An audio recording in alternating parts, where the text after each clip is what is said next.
வர ஜனவரி 18 ரொம்ப முக்கியமான நாள். தை அமாவாசை வர ஜனவரி 18 ஞாயிற்றுக்கிழமை வர இருக்கு. இந்த தை அமாவாசை ரொம்ப விசேஷமானது. சூரியனை மையமா வச்சு தான் தர்ப்பணம் கொடுப்போம். சூரியன் வடக்கு நோக்கி பயணிக்க துவங்கும் தை மாதத்துல அவருக்கு உரிய ஞாயிற்றுக்கிழமையில இந்த தை அமாவாசை வரனால இது ரொம்ப ரொம்ப விசேஷமா கருதப்படுது.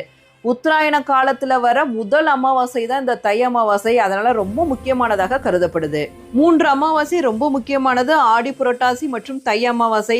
இந்த வருஷம் தை அமாவாசை ஜனவரி 18 ஞாயிற்றுக்கிழமை அதிகாலை 1:20 மணிக்கு துவங்கி ஜனவரி 19 திங்கட்கிழமை அதிகாலை 2:31 வரைக்கும் அமாவாசை திதி இருக்கு. முன்னோர்களுக்கு தர்ப்பணம் ஜனவரி 18 ஞாயிற்றுக்கிழமை சூரிய உதயத்திற்கு அப்புறம் நண்பகல் 12 மணிக்குள்ள கொடுத்துடணும். அமாவாசை அன்னைக்கு முன்னோர்களை நினைத்து எள்ளும் தண்ணீரும் இறைத்து தர்ப்பணம் கொடுக்கணும். அப்புறம் முன்னோர்களுக்கு படையல் போடணும். அன்னைக்கு பசுமாட்டுக்கு அகத்திக்கீரை, அரிசி கலந்த உணவு கொடுக்கறது ரொம்ப ரொம்ப சிறப்பானது.